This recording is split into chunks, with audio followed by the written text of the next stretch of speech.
Hey everybody, just Jesse here, welcoming you back into my garage, my man cave, for another day of accountability. I hope you guys are doing well with that. I'd love to hear from you in how you're dealing with it, and also if you need help with it. Today is Wednesday, July 22nd, the year 2020, and we're going to deal with Philippians chapter 4 again, because Philippians chapter 4 has a lot of insight into things that we need to do in life, things that we need to master. The thing that we need to master in Philippians 4 verses 1 through 19 have to do with self-discipline and what Paul did to help master self-discipline for himself.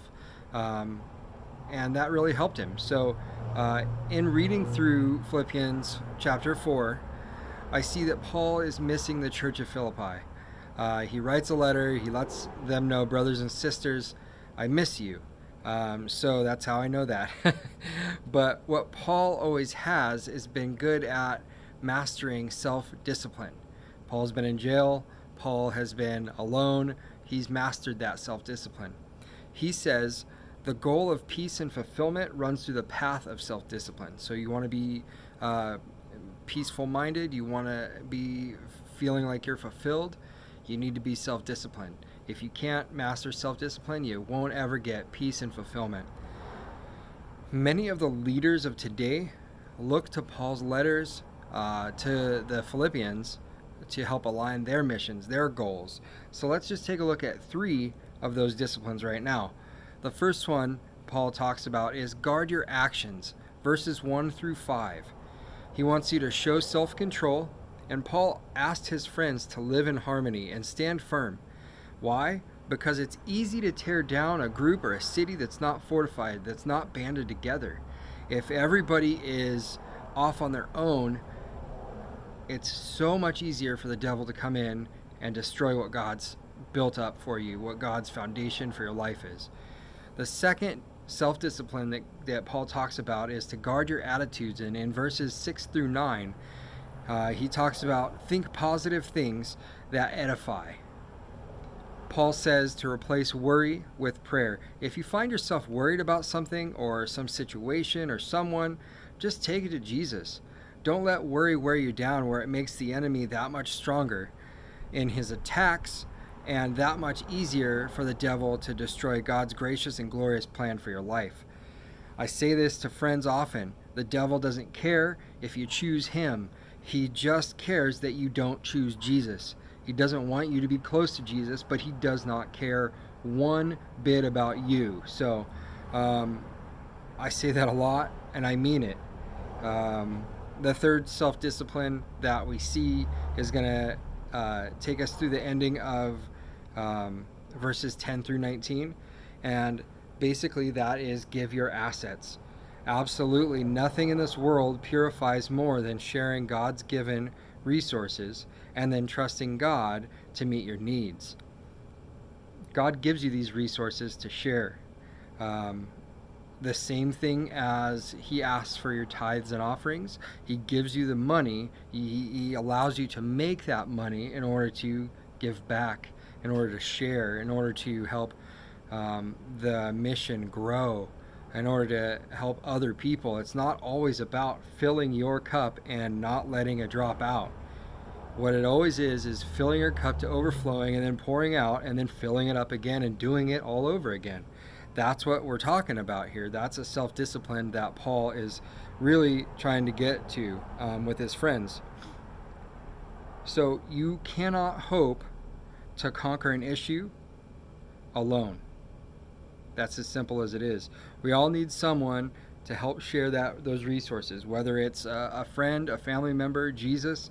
We all need someone to help with those resources. We can't keep all the resources to ourselves. We can't hope to make a difference in this life if we do that, if we just keep filling ourselves and we never fill anybody else. We all have to trust God that he will meet us when we need him. There's a lot of times that I talk with friends, and a lot of my friends have the same issue where they just don't see God moving fast enough. And I've dealt with that a lot as well. Now, does that mean that God's not there, or that he's not working in his timing, or his timing isn't good? No. That just means that we're not trusting God. I am not trusting God enough to give him the glory to come through. That's all that means. So I challenge you, as well as I challenge myself, to make a difference in this life. Share your resources. Share what God's given you. And trust God that he will meet you in your times of need. And try that for a day. I mean, heck, try that for an hour. If you can devote an hour to sharing your resources that God's given you and trusting that God will meet you in your time of need, then you can do 2 hours. Then you can do 4 hours. Then you can do a day. Then you can do a week. Then you can do a month. Then by that time, you're going to be feeling like you're on top of the world, because you're sharing those resources that God's given you. And you're knowing that once you're low, God will come back through and he will fill you up again until you empty out again. And then he comes back in one more time, over and over and over, until the cycle completes, which will never complete.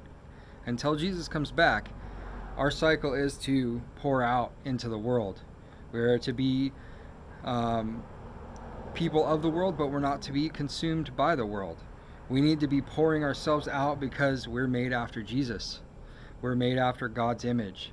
God needs to be poured out to the people that don't know him or that are fighting to find him.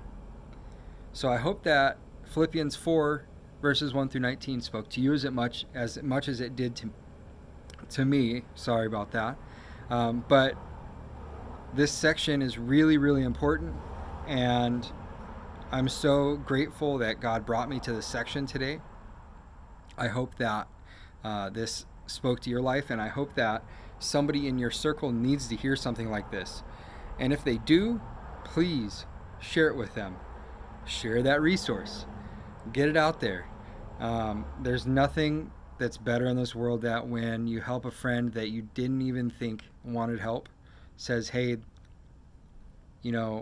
every time that you talk to me is a time that I felt far from God, and I felt God's presence when you got a hold of me. There's nothing better in your life, and that's not anything like on me as a person. I didn't create somebody's happiness. I felt God tug on my heart to pour out to somebody. I poured out, and their response was, God met me in my time of need through you. That's what this life is about. That's what this letter was about, and that's what we need to do. So, if you like what I have to say, shoot me those big thumbs, put them straight up in the air. Also, if you've come across this video and you wonder what I'm doing and why I'm doing it, this is my vlog about accountability to reading the Bible and what I've learned from it that day. If you like what I'm doing here, by all means, I hope that you comment. I hope that you subscribe.